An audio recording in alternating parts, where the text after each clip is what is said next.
पापा ने मुझसे कहा हम परिवार हैं, हमें एक दूसरे की मदद करनी चाहिए, वी आर फैमिली। अब सोचो जी, सोचो, देखो पापा ने कहा वी, तो पक्का इसमें फादर भी हैं, पक्का इसमें अदर मेंबर भी हैं, अदर मेंबर्स भी हैं, ओके। और प्लस क्या इसमें मैं भी शामिल हूं? क्या इसमें मैं भी शामिल हूं? मेरे पापा ने मुझसे कहा, मेरे पापा, तो बताओ बेटा, मेरे पापा ने मुझसे कहा, तो क्या मैं भी इसमें शामिल हूं? क्या इस वी में इस बार मैं भी शामिल हूं? वेरी गुड, मैं भी इस बार इसमें शामिल हूं। फंस गया। तो ये जो इधर मी लिखा है, क्या ये बंदा भी इसमें शामिल है? शामिल है। अब इसमें ये शामिल है। अब इन तीनों को जोड़ो। देखो, पप्पा के लिए ही, इनके लिए मैं दे बोलूंगा, और खुद के लिए क्या बोलूंगा? मैं खुद के लिए मैं आई बोलूंगा। भाई मैं खुद के लिए तो आई ही बोलूंगा। Very good. तो जब मैं खुद के लिए आई बोलूंगा तो सिंपल सी एक चीज हो गई। क्या बन गया? ही, दे, अरे वो साहिल,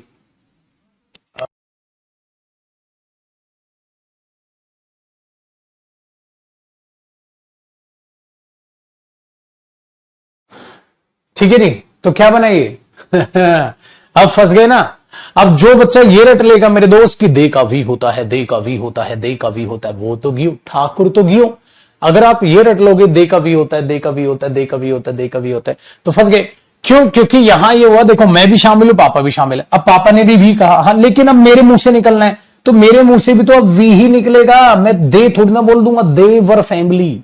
क्या मैं फैमिली का हिस्सा नहीं हो गया भाई? पराया थोड़ी ना है यार बोलने वाला भी। अब देखो वी का तो वी ही रह गया। अब भाई रटने का तो कोई इलाज नहीं है ना। Very good. तो आप क्या बोलोगे? माई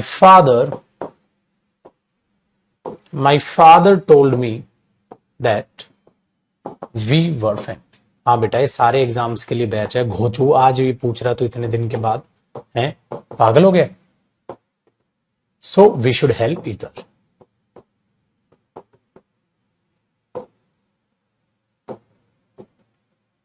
चलो ठीक है,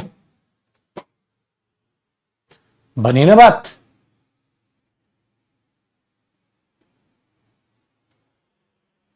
हाय राम।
ठीक है भाई।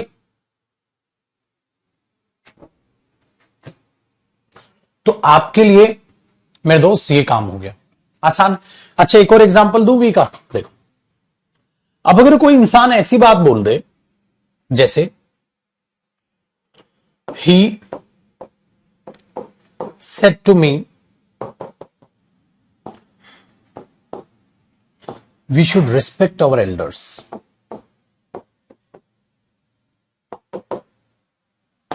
उसने मुझसे कहा हमें बड़ों का आदर सम्मान करना चाहिए। अब ये पता है क्या है, किसके लिए आया? For all. फॉर ऑल का मतलब सभी पर लागू होने वाली बात, सभी पर लागू होने वाली बात, सभी पर लागू होने वाली बात। अब ये ही ने बोला है, हां, लेकिन इस वी में तो सब शामिल है, सब के सब, तो मैं भी तो खुद भी शामिल हूं। तो अगर मैं बोल दूंगा मैं खुद भी तो शामिल हूं, हां, तो अगर आप ये बोलोगे ही टोल्ड मी दैट, हां, तो वी का वी ही रखना पड़ेगा ना भाई, we should respect our elders. समझ रहे हो आप? ये तो सब पर लागू होने वाली बात है। तो जब वी सब पर लागू होने वाली बात करे या लगे आपको वो भी इंक्लूड है, तो वी का वी रह जाएगा। ये मैं आपको समझा रहा था।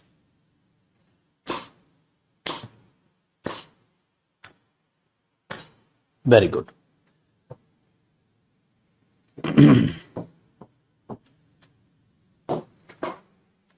आगे देखिए, अब मैं आपको करा रहा हूं, तो ये एक किस्सा हो गया। अब आपकी बारी आ जाती है second person, second person you. अच्छा, यू आपको पता है सिंगुलर भी होता है प्लूरल भी होता है। भाई सेकंड पर्सन किसके हिसाब से बदलेगा? Object of the reporting verb, वो रिपोर्टिंग वर्ब के ऑब्जेक्ट के हिसाब से बदलेगा, है ना भाई? वो रिपोर्टिंग वर्ब के ऑब्जेक्ट के हिसाब से बदल जाएगा। जैसे ये बड़ा आसान है, जैसे ही said to her you can help me, you can help me, तुम मेरी मदद कर सकते हो। अब मैंने जान पूछ के यू और मी दोनों दिया है। देखो, अब आप बोलोगे ही टोल्ड मी दैट, अब यू है तो किसके हिसाब से? भाई ये किसके मुंह से निकला है यू कैन हेल्प मी? ये ही के मुंह से निकला है, ही के मुंह से निकला है यू कैन हेल्प मी, ही के मुंह से निकला है यू कैन हेल्प मी। ही के मुंह से क्या निकला? तुम मेरी मदद कर सकते हो, तुम मेरी मदद कर सकते हो। तो तुम किसको बोला होगा? उसने शी को बोला होगा। तो मैं थोड़ी ना तुम बोल दूं, मैं भी यू ही बोल दूंगा तो तुम सोचोगे मैं तुमसे कह रहा हूं। मैं तो तुमसे नहीं कह रहा, मैं तो यू किसको बोलूंगा? शी। तो ये यू शी में कन्वर्ट नहीं करना पड़ेगा, वरना अगर मैं यू बोलूंगा तो आप क्या सोचोगे? मैं तुम्हें कह रहा हूं, तुम। मैं तो यू जो उसने बोला, और उसने यू किसको बोला? शी को बोला, तो मेरे लिए तो वो शी है, यू थोड़ी ना है, यू तो आप हो मेरे लिए। तो he told me that, he told her, sorry me लिख दिया मैंने, he told her that she could. अच्छा एक देखो हेल्प, हाँ मी, अरे ना ना ना ना ना ना, ये मी भी तो ही ने अपने लिए बोला होगा। मैं मी बोल दूंगा तो आप सोचोगे मेरी मदद कर सकती हो, मेरी नहीं उसकी। तो ये मी किस में चेंज हो जाएगा? हिम में। ठीक है, तो आपने ये जो बचपन में रटा था ना SON 1 2 3, ये रटने से काम नहीं चलता है, छोटे छोटे क्वेश्चन हो जाएंगे, अधूरा ज्ञान है।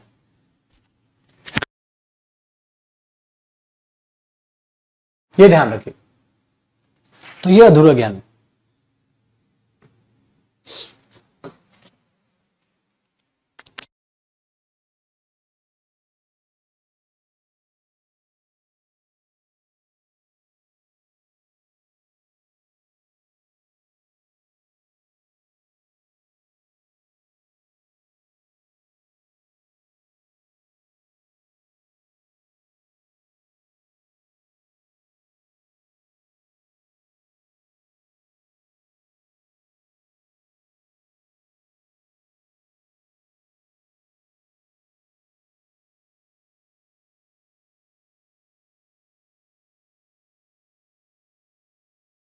ठीक है सर,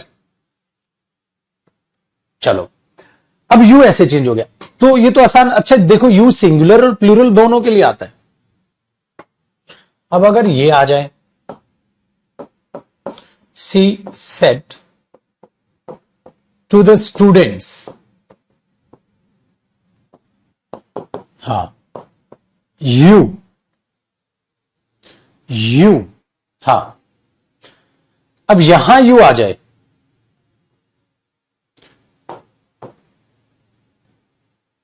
यू हेल्प, ऐसे कर लेते, यू ऑलवेज, ऐसे करो, यू हेल्प मी,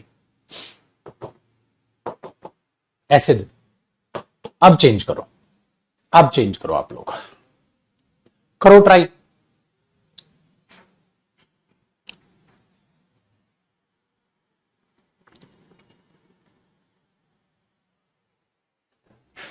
क्या ट्राई करेंगे आप बोलेंगे शी told the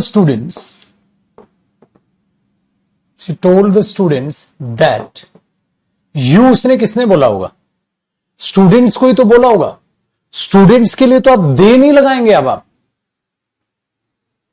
है ना? अब तो दे लगाना पड़ेगा, क्योंकि यू तो एक के लिए भी आ सकता है मेरे दोस्त, और यू ज्यादा के लिए भी आ सकता है। तो दे और हेल्प का क्या हो जाएगा? हेल्प्ड। और मी का क्या हो जाएगा? मी किसने बोला होगा? शी ने, खुद के लिए, तो मैं तो उसे हर बोलूंगा। तो जो आई या मी जिसके हिसाब से चेंज होगा उस हिसाब से चेंज करो।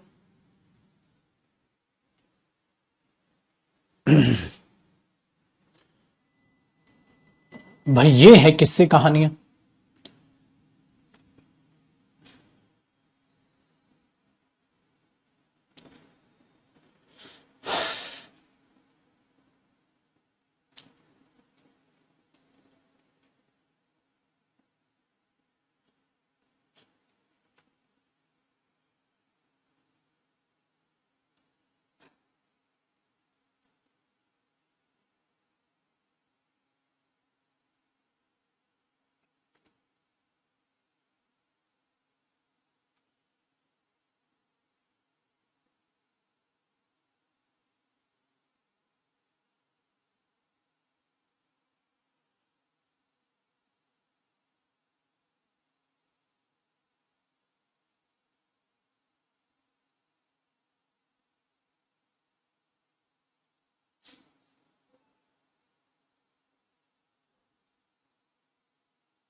बताओ जी, हुआ ना काम आसान? चलो, तो कोई कुछ भी अच्छा, इसमें एक इंटरेस्टिंग चीज है भाई। इंटरेस्टिंग चीज क्या है, नोट लगा के समझिएगा। कई बार ऐसे लिख देगा, ही सेड, हाँ यू, ठीक है, यू हेल्प हर। अब समस्या देखो क्या है।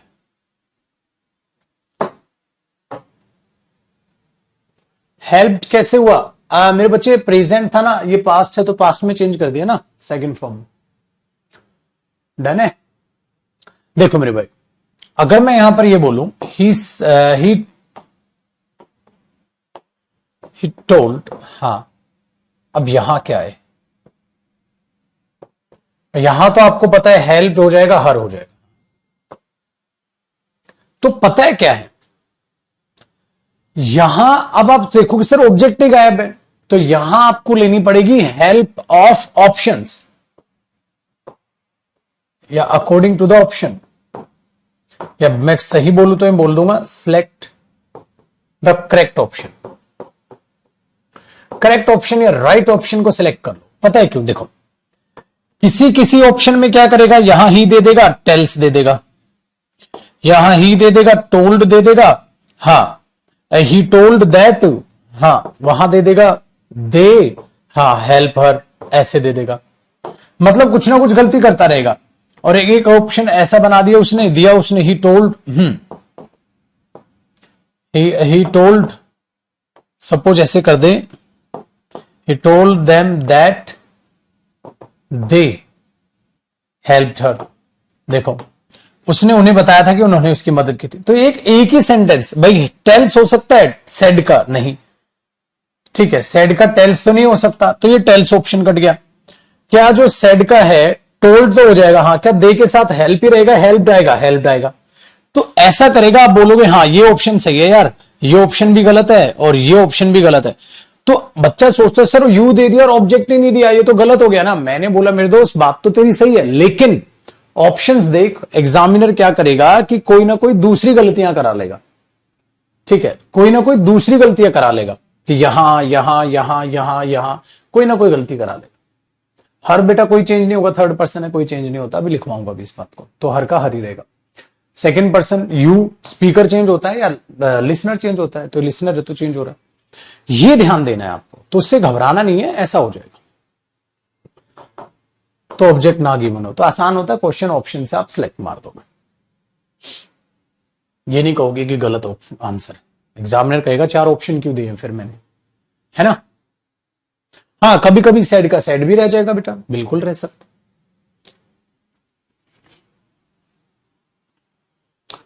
चलो आगे बढ़ो। अब आपने केस नंबर तीसरा देखना है। केस नंबर तीसरा क्या था हमारा, थर्ड पर्सन। भाई थर्ड पर्सन को बोलते ही क्या है, नॉन एक्टिव पर्सन, मतलब ना तो वो बोलने में एक्टिव, ना वो सुनने में एक्टिव। हाँ इसलिए थर्ड पर्सन का होता है नो चेंज, उसके चेंज की जरूरत ही नहीं पड़ती फिर तो, क्योंकि ना तो आप सुनने में शामिल, ना आप लिखने में शामिल, ठीक है। हाँ जैसे मैंने बोला ही सेड टू मी, हाँ अब मैंने बोला रोहित एंड शी, हाँ will go there, Rohit and she will go there. अब जब आप इसे चेंज करोगे और मैं बोलूंगा ही टोल्ड मी, उसने मुझे बतलाया था कि, हाँ अब भाई रोहित किसके हिसाब से चेंज करूं मैं, अरे किसी भी हिसाब से नहीं, रोहित तो रोहित ही रहेगा, वो भी रोहित को रोहित बोलेगा, मैं भी रोहित को रोहित बोलूंगा, ठीक है। रोहित एंड शी को किसके हिसाब से चेंज, किसी भी हिसाब से नहीं, क्योंकि अगर अंदर आई या मी बोला होता या मतलब यू बोला होता तो ही तो चेंज करता। तो क्या रोहित लिसनर स्पीकर कुछ भी नहीं होता, लिसनर स्पीकर कुछ भी नहीं, तो लिसनर होता तो इसके हिसाब से बदलता, स्पीकर होता तो ये, क्योंकि ये स्पीकर है, हाँ ये लिसनर है, अंदर स्पीकर लिसनर कुछ है ही नहीं, तो नो चेंज। इसलिए थर्ड पर्सन कोई भी नाम हो या कोई भी चीज हो, no change. He told me that Rohit and she would go there, खत्म, कोई भी चेंज मेरे दोस्त वहां होगा ही नहीं। तो थर्ड पर्सन की यह है कहानी जो बेहद ही आसान है।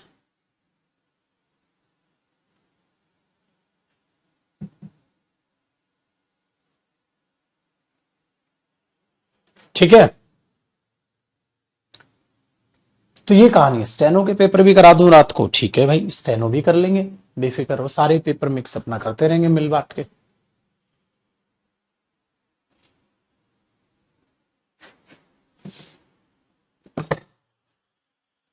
हे प्रभु,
सीपीयू के पेपर में क्वेश्चन ज्यादा आते हैं सर, इसीलिए सीपीयू के पेपर, बेटा सारे ही पेपर में क्वेश्चन ज्यादा आते हैं।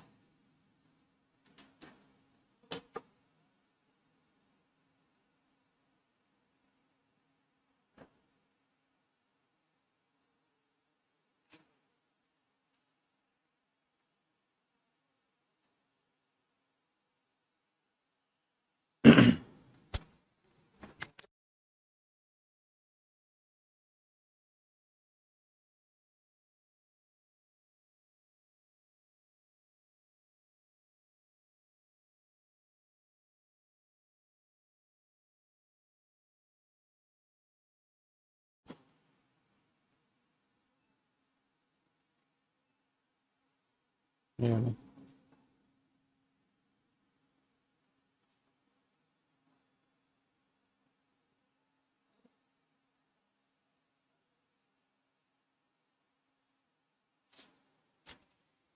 ठीक है भाई, मस्त है भाई।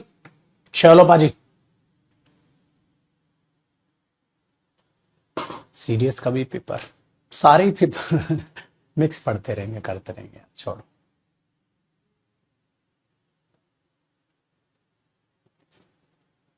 सारे ही पेपर इंपॉर्टेंट है भाई।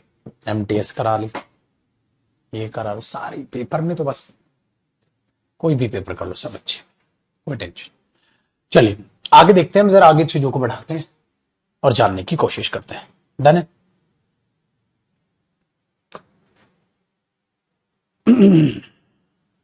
तो ये थर्ड पर्सन नो चेंज होगा, इसमें बस अब क्या ध्यान रखना है, पोजीशंस ऑफ पर्सनल प्रोनाउंस। याद आया मैंने क्या कहा था, कैसे पोजीशंस ऑफ पर्सनल प्रोनाउंस। अब आप बोलोगे सर ये टॉपिक तो आपने पढ़ा दिया, लेकिन इसमें गड़बड़ होगा। गड़बड़ क्या है, जब आप नरेशन पे चेंज करते हैं ना, तो कई बार इन पे इफेक्ट आ जाता है। जैसे हमने एक क्वेश्चन लिखा, ही सेड टू मी, ठीक है, he said to me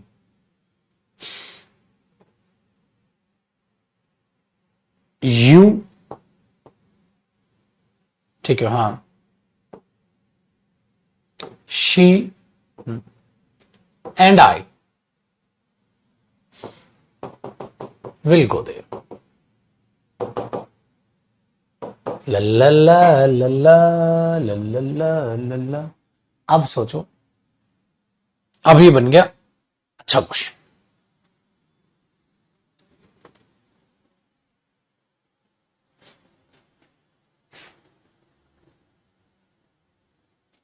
he said to me you, she and I will go there. क्या करोगे आप,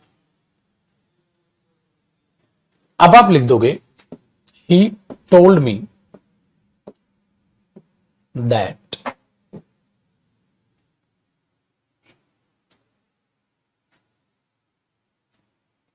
अब आपने किया क्या भाई, यू सेकंड पर्सन है, थर्ड पर्सन है, फर्स्ट है, तो यू इसके हिसाब से चेंज होगा और आई इसके हिसाब से चेंज होगा, है ना। तो यू जब इसके हिसाब से चेंज होगा और आई इसके हिसाब से चेंज होगा, ये तो है हाँ। लेकिन आप इस क्वेश्चन की एक बार चेक कीजिए, क्या स्टेटमेंट सही है। आप बोलोगे बिल्कुल सही है सर, क्यों सही है। यू पहले सामने वाले को रिस्पेक्ट, फिर थर्ड पर्सन को रिस्पेक्ट, और लास्ट में मैं अपने आप को रिस्पेक्ट दूंगा, क्योंकि एक नॉर्मल बात है। तो यहां तो उसकी जो पोजीशन है बिल्कुल ठीक है। लेकिन जब आप इसे चेंज करोगे यू को इसमें, तो आई, यहां क्या आ जाएगा शी, और यहां क्या आ जाएगा, आई किसके हिसाब से चेंज होगा यहां, तो ये ही आ जाएगा, आई शी एंड ही, है ना। ऐसे चेंज हो जाएगा ना, ये आई ये गया इसमें, ये शी का शी रहेगा, आई गया इसके हिसाब से, तो आई शी एंड ही। हाँ, और आप यहां कर देंगे वुड गो देयर। पेपर में तो आप ऐसा ही सोचेंगे, लेकिन एक बात बताओ मेरे दोस्त, अब भी तो ये गलत रह गया, क्यों। क्योंकि जब आपने पर्सन चेंज किए, तो अब इस सेंटेंस को भूल जाओ 2 सेकंड के लिए कि ऊपर वो लिखा भी है। अब आप इसे सोचो, जब आप इसे सोचोगे तो आप ये पाओगे, यार ही told me that, I she and he थोड़ा ना होना था, शी ही एंड आई होना था। क्योंकि जब नॉर्मल टॉक हो तो सर ने कहा था पहले दूसरे इंसान आगे, बाद में अपने आप को लाना। हाँ, तो यही चीज यहां हो रही है मेरे दोस्त। क्या हो रही है कि पोजीशंस बिगड़ गई, ये आई यहां से हटेगा। अब फाइनल जो आंसर पेपर में आप दोगे वो ये नहीं, उसका स्ट्रक्चर ये बनेगा कि पहले शी आ गया, फिर ही आ गया, और फिर आई आ गया। तो ये बना, he told me that she he and I would go there.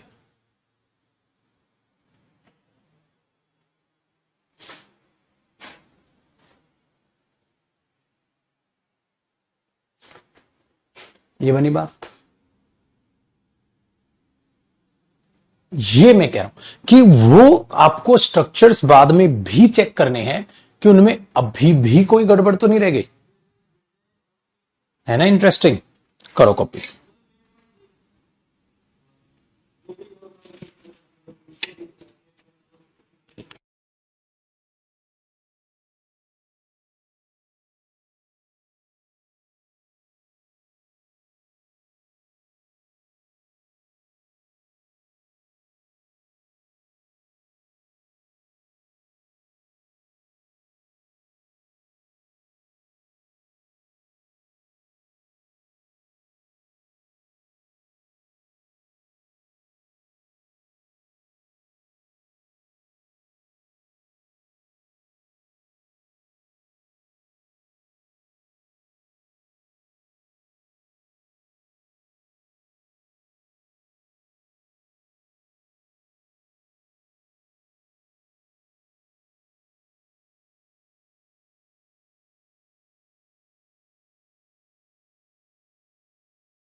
हो गया ना। रिपीट कर दो, देखो बेटा गड़बड़ क्या हुई कि जी हाँ, तो पोजीशंस बिल्कुल ठीक थी जो मैंने आपको सिखाई थी, नॉर्मल केस में ऐसा ही होता, लेकिन जब पर्सन घूमता है तो पोजीशंस कई बार बिगड़ जाती, अगर वो बिगड़ जाए, ठीक है, हाँ, तो उसको वापस से ठीक करना तुम्हारा फर्ज बनता है। ये कह रहा हूं। स्पोकन मैच करीब 1 महीने बाद आ जाएगा, ये ध्यान रखना। चल, ये ध्यान रखना। तो फाइनली हमारा जो मुद्दा चेंज ऑफ पर्सन का था वो खत्म। अब नरेशन में मैंने आपको बताया क्या क्या था, आइए मैंने आपको शायद यहां सिखाया होगा,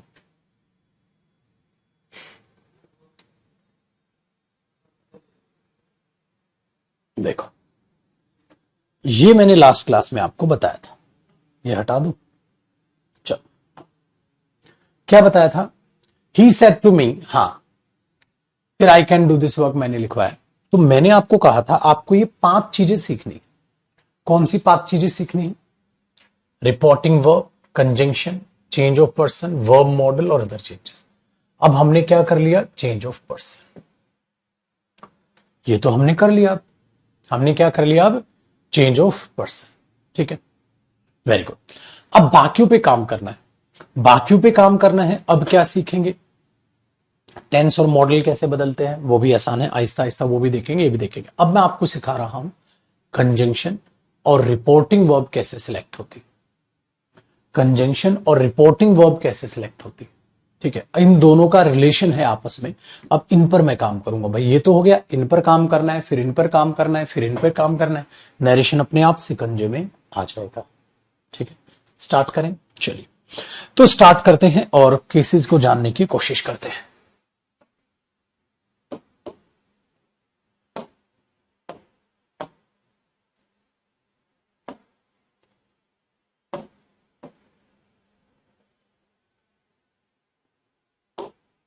बाकी पेजेस डिलीट कर दिए मैंने, तो चेंज ऑफ पर्सन तो हो गया, इन्हें भी करते हैं डिलीट। चल आई, अब देखते हैं हेडिंग क्या डालोगे, रिपोर्टिंग वर्ब एंड कंजंक्शन।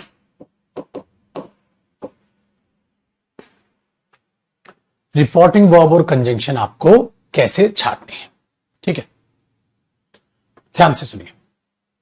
जैसे ही आप रिपोर्टिंग वर्ब को देखते हो तो आप क्या देखते हो, इधर आप एक सब्जेक्ट देखते हो डियर, इधर आप एक रिपोर्टिंग वर्ब देखते हो, और छोटू मियां यहां आप उसका ऑब्जेक्ट देखते हो, फिर आप कोमा, इन्वर्टेड कोमास देखते हो, पक्का जी, हाँ, और यहां पर आप एक सेंटेंस देखते हो, भाई यही तो बोलूंगा मैं, हाँ, कोमा इन्वर्टेड कोमास बंद हो जाता है, भाई ऐसा ही तो होता है।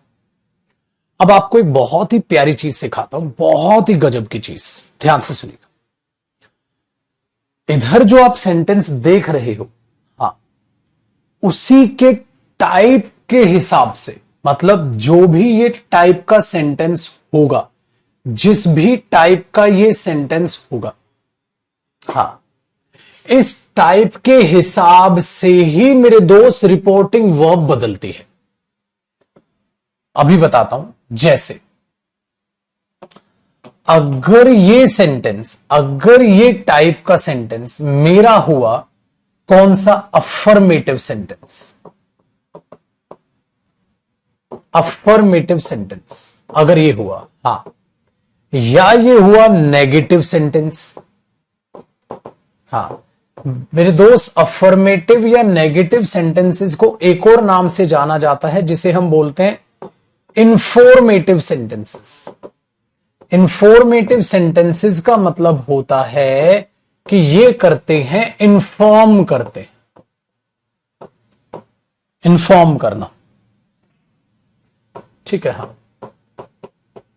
Very good. इन्फॉर्म करने का मतलब होता है किसी को कुछ बतलाना, इन्फॉर्म करने का मतलब होता है किसी को कुछ बतलाना। इसीलिए जब आप अफर्मेटिव सेंटेंस की बात करें या नेगेटिव सेंटेंस की बात करें तो रिपोर्टिंग वर्ब जो आती है वो सेंटेंस में टेल यूज होती है, क्योंकि बतलाने का मतलब क्या होता है? टेल। बतलाने का मतलब क्या होता है? टेल। इंफॉर्मेशन देने का मतलब क्या होता है? टेल। अब आप बोलोगे टोल्ड भी तो होती है अकॉर्डिंग टू टेंस। बेटा tell obviously according to tense.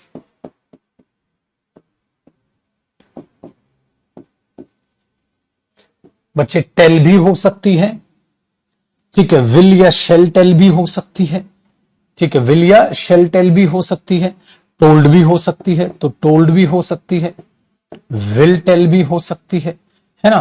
तो अकॉर्डिंग टू द सेंटेंस आप इसे चेंज करोगे। मजा आया? अब आगे सुनिए। जब आप इसे ऐसे डिसाइड कर जाते हैं तो आपके पास एक प्यारी सी चीज ये तैयार हो जाती है, ठीक है, ये तैयार हो जाती है मेरे दोस्त कि अब अगर आप किसी को कुछ बतलाओगे, हां, तो एक बात याद रखिएगा, ये तीर कैसे चलाया मैंने? हां, और इसके रिपोर्टिंग वर्ब के हिसाब से कंजंक्शन डिसाइड होता है। बिल्कुल ऐसे डिट्टो चार्ट बनाना है आपने। आपको पता है रिपोर्टिंग वर्ब के हिसाब से फिर कंजंक्शन डिसाइड होता है। मतलब देखो, टेल, टोल्ड, विल, टेल, इनका काम क्या हुआ? बतलाना। बतलाने के लिए आप इन्हें क्या करेंगे? एक्सप्लेन। बतलाने के लिए आप इन्हें क्या करेंगे? क्या बतलाया था बताओ। इन्हें एक्सप्लेन करने के लिए क्या आएगा? That conjunction. Very good. Oh my God, देखो कहां से क्या कड़ी से कड़ी जुड़ रही है। अभी एग्जाम्पल भी लिखूंगा, उससे भी आप समझोगे कहां कड़ी से कड़ी किस तरीके से जुड़ रही है। तो जो कोमा, इन्वर्टेड कोमास में है मेरे दोस्त, सेंटेंस का जो भी टाइप है उस टाइप के हिसाब से डिसाइड किया जाएगा, ठीक है, कि रिपोर्टिंग वर्ब क्या आएगी। अगर सेंटेंस हुआ अफर्मेटिव या नेगेटिव, मतलब सब्जेक्ट प्लस वर्ब या डज नॉट, डू नॉट, ठीक है, नॉट वाला हुआ या ये हुआ, वेरी गुड, तो मेरे दोस्त रिपोर्टिंग वर्ब टेल होगी, क्योंकि बतला रहे हो आप किसी को कुछ, क्योंकि इनका मतलब होता है इंफॉर्मेशन देना। अब जब आप किसी को बतलाओगे तो पहले रिपोर्टिंग वर्ब डिसाइड हुई, इसके हिसाब से कंजंक्शन डिसाइड होता है। मतलब कंजंक्शन किसके हिसाब से डिसाइड होता है? According to the reporting verb. भाई कंजंक्शन रिपोर्टिंग वर्ब के हिसाब से डिसाइड होता है। अच्छा, रिपोर्टिंग वर्ब किसके हिसाब से डिसाइड होती है? Type of sentence. देखा, यही तो समझा रहा हूं मैं, ये टाइप ऑफ सेंटेंस के हिसाब से डिसाइड होती है। और कंजंक्शन किसके हिसाब से डिसाइड होता है? रिपोर्टिंग वर्ब के हिसाब से डिसाइड होता है। ये कनेक्शन जोड़ना है आपने। मतलब ये इससे और ये इससे, ये इससे, इसका इफेक्ट यहां गया और इसका इफेक्ट यहां है, यू कड़ी जोड़। है ना मजा पढ़ने में? तो नरेशन तो बहुत आसान है। चलो इसके एग्जाम्पल देखें। अब इसके एग्जाम्पल देखते हैं कैसे मैं कहने की क्या कोशिश कर रहा हूं, ठीक है ना। बाकी चीजें तो आपको पता ही है। देखो, कॉपी हो ना, कॉपी कर ले, अगर कॉपी नहीं हुआ तो पहले कॉपी करें। ऐसा ही चार्ट बनाना इसका, ऐसा ही चार्ट बनाना मेरे भाई इसका, बिल्कुल।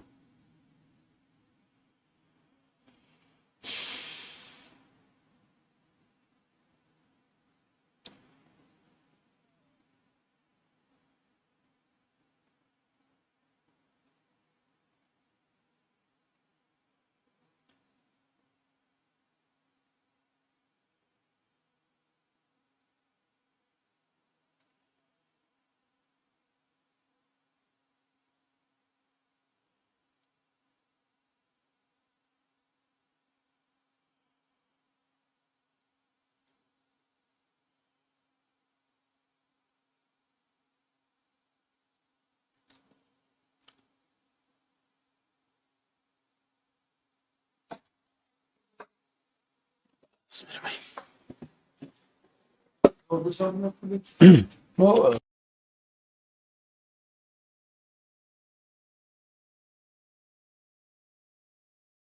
ठीक है भाई, वंस मोर शायरी चल रही है, पिटाई हो जाएगी तेरी। अभी समझाता हूं इसे एग्जाम्पल से। एग्जाम्पल से समझते हैं मेरे भाई, सारा समझ आएगा आपको, ठीक है। देखो अब एग्जाम्पल से समझो। जब आप ये कहते हो, एग्जाम्पल इसी का लिखना है, he said to me, comma inverted comma लगाते हो। हाँ, आपने लिखा दे विल गो देयर, वे वहां जाएंगे। हाँ, तो आप समझो ना, ये सेंटेंस कौन सा है? Affirmative sentence. अफर्मेटिव सेंटेंस क्या होते हैं? हाँ वाले वाक्य है। नेगेटिव क्या होते हैं? ना वाले वाक्य। तो अफर्मेटिव का मतलब है किसी को इन्फॉर्म करना। अब किसी को इन्फॉर्म करना है, हाँ, तो ऑब्वियसली बात है ना, ये फिर टोल्ड में चेंज होगा। तो आप इसे क्या करोगे? ही टोल्ड के साथ टू लगाने की जरूरत नहीं, मी। तो आप इसको किस में चेंज करोगे? टोल्ड में। और टोल्ड के हिसाब से क्या आएगा? दैट आएगा, क्योंकि किसी को कुछ बतला रहे हो तो एक्सप्लेन कर रहे हो, दैट। हाँ, ऐसे होता है डियर ये, ठीक है, ऐसे होता है। तो ही टोल्ड मी दैट, हाँ, दे वुड गो देयर। तो अभी तक आपने टोल्ड के अलावा मेरे मुंह से कुछ सुना नहीं? सुना। पता है क्यों नहीं सुना? क्योंकि अभी तक मैं सारे अफर्मेटिव या नेगेटिव सेंटेंस आपके लिए लिख रहा था जानबूझ के। अब देखो, आहिस्ता आहिस्ता सारी चीजें आएंगी।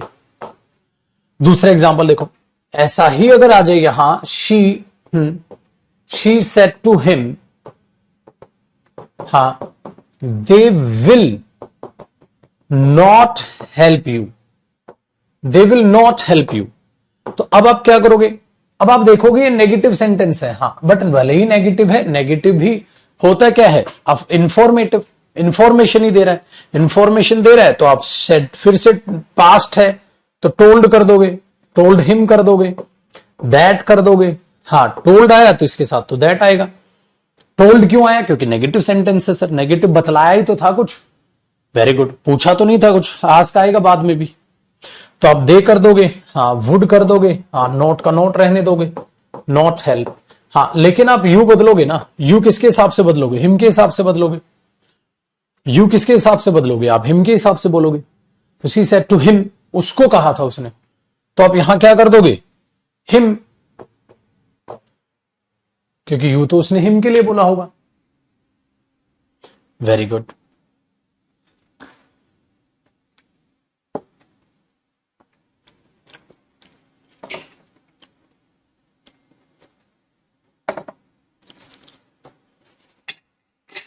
करो कॉपी।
हेलो,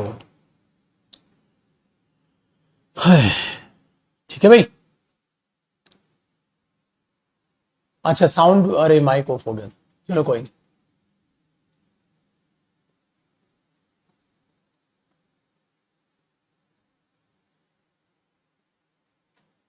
यू हिम के हिसाब से क्यों चेंज होगा बेटा? शी ने यू किसको बोला है मेरे दोस्त? हिम को ही तो बोला है। She said to him they will not help you, वे तेरी मदद नहीं, तेरी किसको बोला होगा उसने? हिम था उसके सामने, तो हिम को ही बोला होगा ना भाई।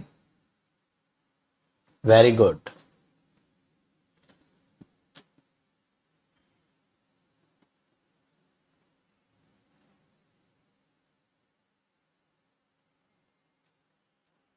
हेल्प इसलिए नहीं हुआ दोस्त, विल का वुड होगा ना, मॉडल के बाद तो फर्स्ट फॉर्म ही आएगी ना। हेल्प क्यों कर दोगे? वुड के बाद हेल्प कभी आते देखा है? फिर क्यों गलती पे गलती किए जा रहे हो तुम?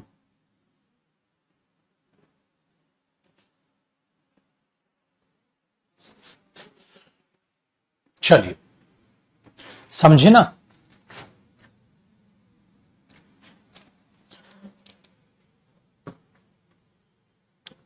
तो ये चीज आपने समझनी है, चीजों को ध्यान से देखना। तो टोल्ड था तो टोल्ड हो गया, सिंपल है, उसके हिसाब से दैट आ गया। चलो आगे देखो।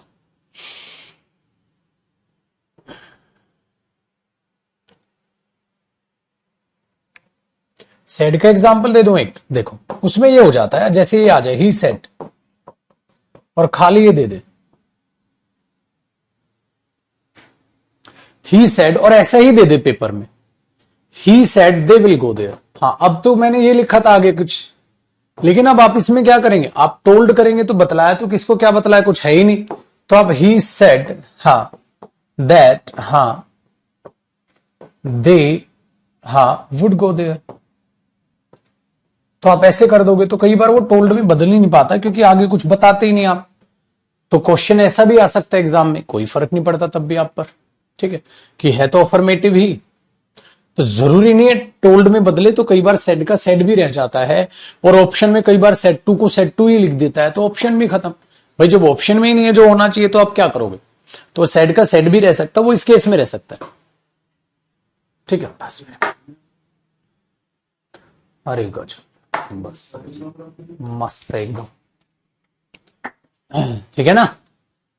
दैट क्यों आया सर, दैट क्यों नहीं आएगा मेरे बच्चे, सेड को भी तो एक्सप्लेन दैट ही करेगा ना, एक्सप्लेन ही तो करना है, तो दैट तो आएगा ही आएगा, कंजंक्शन के बगैर कैसे काम चलेगा, से टेल इन सब के साथ दैट ही आएगा,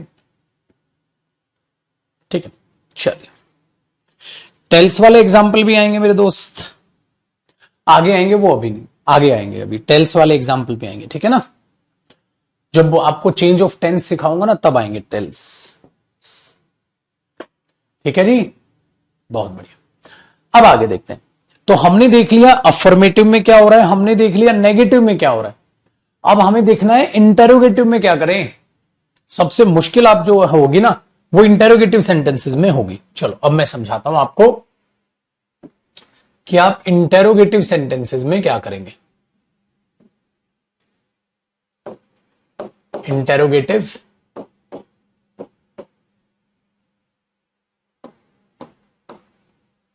सेंटेंसेस, अच्छा इंटेरोगेटिव सेंटेंसेस भी दो टाइप के होते हैं, एक जिनका आप हाँ या ना में जवाब दे सकते हो, ठीक है ना। इंटेरोगेटिव सेंटेंसेस दो टाइप के होते हैं, तो टाइप नंबर 1 लिखिए, type number 1 yes no questions बोलते हैं इनको, इनका जवाब आप हाँ या ना में दे सकते हैं, या तो हाँ हो सकता है या ना हो सकता है, ठीक है।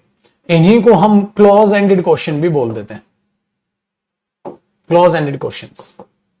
ये कैसे पूछे जाते हैं, इनकी पहचान होती है कि आप पहले हेल्पिंग वर्ब, चाहे मॉडल हो या टेंस हो, है ना, फिर सब्जेक्ट दिखाई देता है, फिर मेन वर्ब दिखाई देती है, नोट होगा तो नोट दिख जाएगा, और आगे आपको क्वेश्चन मार्क दिखाई देता है। ये होते हैं मेरे भाई इंटेरोगेटिव सेंटेंसेस, ये होते हैं इंटेरोगेटिव सेंटेंसेस। बेटा जिन्होंने नरेशन पहले पढ़ा हो ना शांति से बैठ जाए, सारी चीजें होनी, आप लोग आगे के डाउट पूछ रहे हैं वो आगे आएंगे चीजें, ठीक है ना, आराम से जो चल रहा है अब उसको ध्यान से सीखते चलना, सब आएगा आगे, ठीक है। तो ये आपका स्ट्रक्चर होता है भाई इंटेरोगेटिव सेंटेंसेस का, जिनका आप हाँ ना में जवाब दे सकते हैं। जैसे मैंने बोला are you ready to go there, आपने बोला यस और नो, आप आंसर कर सकते हैं, रेडी हो तो यस बोल दोगे, वरना आप नो बोल दोगे, है ना। चलिए अब इनकी समस्या है कि ऐसे केस में रिपोर्टिंग वर्ब जो है वो क्या बने, ऐसे केस में रिपोर्टिंग वर्ब क्या बने। तो याद रखिएगा जब ऐसे केस में आप रिपोर्टिंग वर्ब का जिक्र करते हैं तो जो रिपोर्टिंग वर्ब होती है ना फिर वो आस्क में चेंज हो जाती है, भाई टेंस के हिसाब से आ जाएगा, आस्क है आस्क्ड है जो भी होगा, ठीक है, डन, वेरी गुड। अच्छा दूसरी बात यह भी है कि जब आप ये पूछेंगे ना तो इसका कंजंक्शन क्या हो। देखो भाई क्या अब इसका कंजंक्शन दैट हो जाए, नहीं, आस्क का मतलब है पूछा था, पूछने के केस में अगर आप बोलेंगे पूछा था तो पूछने के केस में दैट कंजंक्शन क्यों हो सकता है, तो यह गलत हो जाएगा। तो रिपोर्टिंग वर्ब में अगर आस्क पूछा था तो क्या पूछा था वो बताएंगे, दैट थोड़ी ना, दैट तो तब आता जब कोई चीज बतलाई गई हो, इंफॉर्मेशन हो, लेकिन वहां तो किस चीज की इंफॉर्मेशन है, नॉर्मल या क्वेश्चन की इंफॉर्मेशन, क्वेश्चन की इंफॉर्मेशन है। यहां चीजें नॉर्मल नहीं, यहां क्या है, क्वेश्चन की इंफॉर्मेशन। अब आप बोलोगे सर ये क्वेश्चन की इंफॉर्मेशन क्या होता है? क्वेश्चन की इंफॉर्मेशन का मतलब है आप ये बताओगे उसने मुझसे क्या क्वेश्चन पूछा था, क्वेश्चन का आंसर थोड़ी ना बता दोगे। उसने मुझसे पूछा था क्या मैं उसकी मदद कर सकता था, है ना, आंसर थोड़ा ना बता दो। इसी केस में मैंने आपको कहा था आपके पास दो ऑप्शन है इंग्लिश लैंग्वेज में जो हां या ना का जवाब देते हैं। ठीक है, हां या ना का जवाब देते हैं, हां या ना, असमंजस जो होता है वो इफ होता है और एक वेदर होता है। दो ऑप्शन हैं आपके पास, इफ और वेदर में दोनों में से कोई भी लगाओ बिल्कुल सही। लेकिन ठीक है ना, इस बात को याद रखिएगा कि दैट नहीं आए। अब इसको एग्जाम्पल से समझाऊंगा ना तो आपको सारा का सारा किस्सा क्लियर हो जाएगा मैं क्या कह रहा हूं। ठीक है, चलो अब जरा बात को जरा ध्यान से सुनेगा मेरे दोस्त। बात यह कहने की है कि अगर मैं एग्जाम्पल में ये लिखता हूं, देखो अगर मैं ये कहूं ही सेड टू मी, हाँ, can can they help her, her लिखा है यहां। अब सोचो, अब कैन दे हेल्प हर, क्या वे उसकी मदद कर सकते हैं? तो ये कहा या पूछा, पूछा, कहा या पूछा। अभी सेंस किस में आ गई, पूछा। अगर वो पूछा तो आप क्या करोगे, ही आस्क्ड मी, आस्क तो नहीं करोगे क्योंकि पास्ट है तो आस्क आ जाएगा। इसके साथ भी टू की कोई जरूरत नहीं होती तो टू मत लगा दीजिएगा। तो ही आस्क्ड मी, उसने मुझसे पूछा था। अब क्या आप कंजंक्शन दैट लगा देंगे? नहीं, ठीक है भाई, क्योंकि दैट तो इंफॉर्मेशन में आएगा। डन है, चलो पहले करो।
आइए जी, आ जाइए मेरे दोस्त, आ जाइए, आ जाओ आ जाओ। अरे सर आ गए थे, एक जरूरी बात थी बेटा, तो हम वो करने लग गए। चलो वापस जोड़ते हैं जरा कहानी को और बाजी देखते हैं दोबारा। तो मैंने बोला यस नो क्वेश्चंस हैं, क्लोज एंडेड क्वेश्चंस हमने यहां पर देखने। Yes no close ended questions, helping verb है, इफ या वेदर से आप बातचीत को चालू कर रहे हैं सर। अब ध्यान देना, मैंने बोला अगर मैं कहूं उसने मुझसे पूछा था, तो आप मेरे से यह सुनना चाहोगे, बताओ सर क्या पूछा था। अगर कोई मैं आपके सामने एक शब्द बोल रहा हूं, देखो उसने मुझसे पूछा था, हां, और आगे ना बताऊं मैंने क्या पूछा था, तो आप क्या बोलोगे, सर बताओ ना क्या पूछा था। तो आप मुझसे पता है बताओ ना सर क्या पूछा था, तो आप मुझसे क्वेश्चन की इंफॉर्मेशन मांगेंगे। बताओ सर क्या क्वेश्चन पूछा था। मैं कहूं उसने मुझसे आपका नाम पूछा था, तो मैं आपके नाम का आंसर नहीं कर रहा, मैं आपसे पूछ रहा हूं उससे मुझसे पूछे आखिरकार पूछा क्या था। तो यहां इसीलिए बेटा हमने किया ही सेड टू मी और कैन दे हेल्प। तो जब ये स्टेटमेंट आई ना, यही रीजन है कि दैट नहीं आया, क्योंकि दैट इंफॉर्मेशन तो देता है लेकिन क्वेश्चन की नहीं देता। दैट तो डायरेक्ट आंसर करता है जो इन क्वेश्चंस में हमने देखे। उसने मुझसे कहा ये जाएंगे, वे जाएंगे, इन जाएंगे, तो ये चीजें आपके पास आ जाएंगी। ठीक है, ठीक है ना, ये करना। तो अब आप इसमें ये देख रहे हो कि ही आस्क्ड मी दैट। अब दैट आ गया तो गलत हो गया ना, अब दैट तो गलत हो गया। क्यों? क्योंकि दैट तो इंफॉर्मेशन देता है, बट यहां क्वेश्चन की इंफॉर्मेशन मिलेगी, क्वेश्चन नहीं पता चलेगा आपको, इंफॉर्मेशन मिलेगी, आंसर नहीं पता चलेगा। इसीलिए उसके साथ आता है इफ। अगर इफ देखो तो इफ कंजंक्शन है। अच्छा, कंजंक्शन के बाद आएगा तो सब्जेक्ट थी ना भाई, कंजंक्शन के बाद अब हेल्पिंग वर्ब थोड़ी ना आएगी। अब आप बोलोगे सर ऊपर तो हेल्पिंग वर्ब है, मॉडल है, हाँ, नीचे फिर हेल्पिंग वर्ब लगा दो। क्या मैं यहां इसके बाद कुड कर दूं? इफ कुड दे, कुड क्यों करोगे? आपको दे आगे पटकना पड़ेगा, क्योंकि कंजंक्शन के बाद सब्जेक्ट और कुड पीछे पटकना पड़ेगा, कुड हेल्प हर। हाँ, तो पेपर में, और अब देखना है फुल स्टॉप आएगा, क्वेश्चन मार्क नहीं, क्योंकि ये क्वेश्चन पूछा था और ये क्वेश्चन की इंफॉर्मेशन हो गई। ये क्या हो गया? अब क्वेश्चन की इंफॉर्मेशन। अब एक बात बताओ, क्या आपको आंसर पता चला? बताना, क्या आपको ये पता चल गया वे उसकी लड़की की मदद करेंगे कि नहीं? ये नहीं पता चला आपको, सिर्फ ये पता चला कि क्वेश्चन क्या पूछा था। अब पेपर में दो तरीके से क्वेश्चन यहां पे इस पे गलती देगा, एक तो दैट लगा के, और ये पता है क्या कर देगा, if could they, if could they help हर, ऐसे दे देगा। बच्चा क्या सोचेगा कि क्वेश्चन मार्क है तो क्वेश्चन मार्क है, गलत नहीं हो गया? क्यों गलत हो गया भाई? इफ क्या है? कंजंक्शन, और मेरे दोस्त कंजंक्शन के बाद हेल्पिंग वर्ब कब से आने लग गई? ऐसे एरर भी तो दे सकता है ना, ये चीज याद रखिए बेटा। 15 से 20 दिन के बाद स्पोकन बैच आ जाएगा आपका, तो आप करोगे इफ कुड दे हेल्पर, नहीं, इफ दे कुड हेल्पर, और पीछे क्वेश्चन मार्क नहीं, फुल स्टॉप। तो आपने पता है क्या किया, ये तो डायरेक्ट स्पीच थी, क्वेश्चन था। अब वो इनडायरेक्ट स्पीच में क्वेश्चन क्वेश्चन ना रहा, क्वेश्चन की इंफॉर्मेशन बन गया जो इफ से आएगी। हाँ, आप यहां वेदर भी लगा सकते हैं, सेम क्वेश्चन में इफ लगा दो या वेदर लगा दो। तो he ask me whether they could help her, और he ask me if they could help her. तो ये भी हो सकता है। और क्या हो सकता है इसमें? ऑप्शन एक और लिख दो, यहां हो सकता था weather they could help her, तो ये भी हो सकता है। यहां इफ भी आ सकता है और वेदर भी आ सकता है, दोनों का सेम मतलब है ना। कॉपी करो, एक एग्जांपल और कराता हूं।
डन भाई, चलिए देखो एक एग्जांपल और देखो।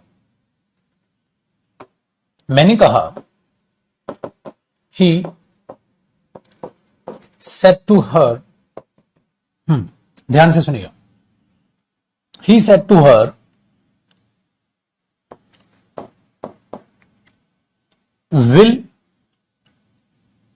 विल करण, हाँ, विल करण प्ले क्रिकेट, क्या करण क्रिकेट खेलेगा?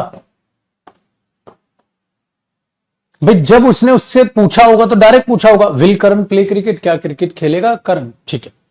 लेकिन अब आप बताओगे इसे, ही आस्क्ड हर, हाँ, अब आप क्या लगाओगे, इफ, या आप क्या लगाओगे, वेदर।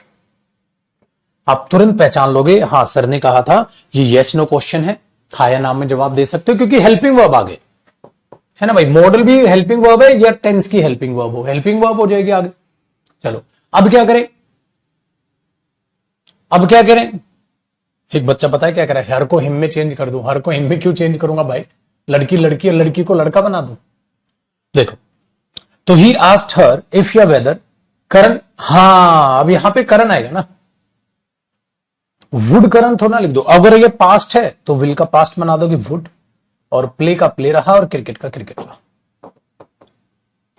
फुल स्टॉप, खत्म हो गया ना काम आसान। तो आज आपने इंटेरोगेटिव यस नो क्वेश्चन का सीख लिया, कल मैं आपको इंटेरोगेटिव बताऊंगा क्वेश्चन वर्ड का इंटेरोगेटिव। तो अभी इंटेरोगेटिव सेंटेंस खत्म नहीं हुआ, कल यहीं से कंटिन्यू करेंगे आगे और जानेंगे यस नो क्वेश्चन के अलावा क्वेश्चन वर्ड क्वेश्चंस में क्या होगा। तो कल इसके अलावा मैं क्या कराऊंगा फिर आपको, अब मैं हेडिंग डाल के छोड़ देता हूं, अब मैं आपको इंटेरोगेटिव का टाइप नंबर 2 कराऊंगा कल, क्वेश्चन वर्ड्स क्वेश्चन,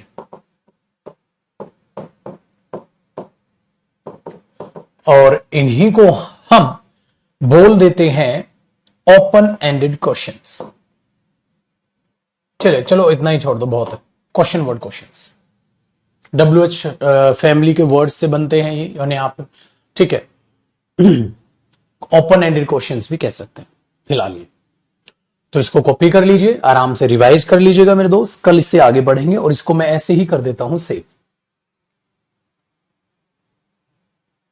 इस पर हम बिल्कुल नरेशन ही लिख देते हैं, ठीक है।